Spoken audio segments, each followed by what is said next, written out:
what's up mga kababayan? Magandang umaga muli sa inyo lahat.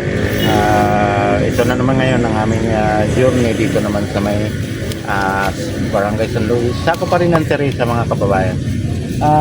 Itong mga lugar na itong mga kababayan, dito kami lagi dahil alam naman natin yung mga suki namin ay marami rito, no?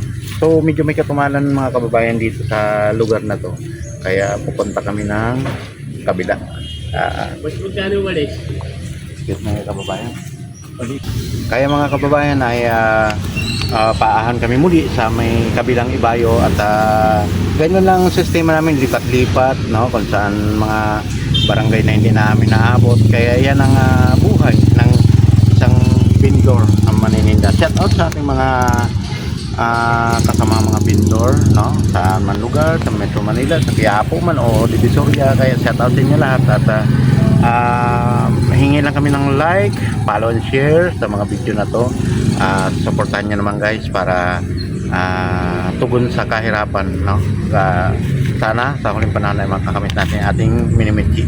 Kaya tsaga-tsaga lamang tayo, ano? Sisipag lang tsaga. Saka nakakalungkot rin yung mga nangyari sa ating mga kababayan na dito sa Pinas, no? Na nakaranas ng gera na matindi, pati yung mga eroplano hindi makakalipad ng tama dahil yun ang mga binumba, yung mga airport. Kaya nakakalungkot yan. Kaya ingat po kayo lahat dyan na mga kababayan namin at may nag-aantay sa inyo ng mga pamilya dito sa Pinas na yan ay ating pinaghihirapan. Kaso lang yung mga nangyayari na yan ay isang pagsubok sa realidad na mangyayari dahil biblical way na yan mga kababayan. Kaya ingat-ingat po tayo lahat. Sana makarating kayo sa ilang panahon na matagumpay dito sa Pilipinas. Kaya yan lang guys ang ating sistema ngayon. Tayo aahon na papunta ng Kanlibot naman kung tawagin, mga lugar na yan. Pero mo guys, noon iba ng mga lugar, Negros Occidental, ngayon ay nagkapamilya na, nag-iba ng ihip ng hangin. So hindi mo akalain na mag-iiba ang lugar na inyong pinaghahanap buhayan. Kaya yan guys ay isang bagay na malaking bagay na medyo may kahirapan na noon dahil medyo may kahirapan sa aming lugar. Halos isang buwan kumakain ng kamunting kahoy para makaraos lang, kung saan yung mga iba't ibang klaseng pagkain, mga gabi, kamuti, kaya ano pa mga pagkain na ba nakakaraos din.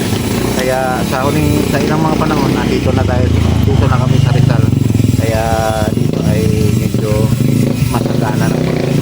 Kaya yan guys, mga kababayan, ano pang inantay natin? Come on, let's go.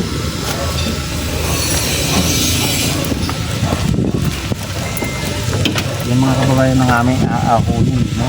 So, matinding pa yan. Pagka hindi niyang control ang manabida o kaya yung siningador, maaari kang tatalikwas. Pagdating doon sa may highway na yun ay ingatan din doon kasi pagka dami sasakyan ng mga mabibigit ang takbo. Kaya dito lang mag-ingat tayo sa may paahon na yan. Kaya come on, let's go.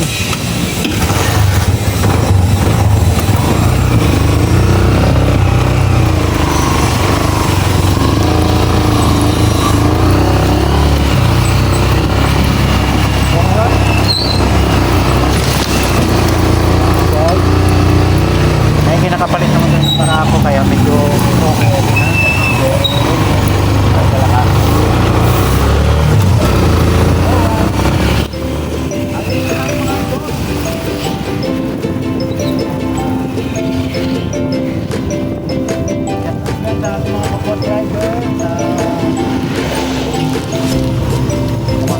Sa araw na ito ay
okay natin na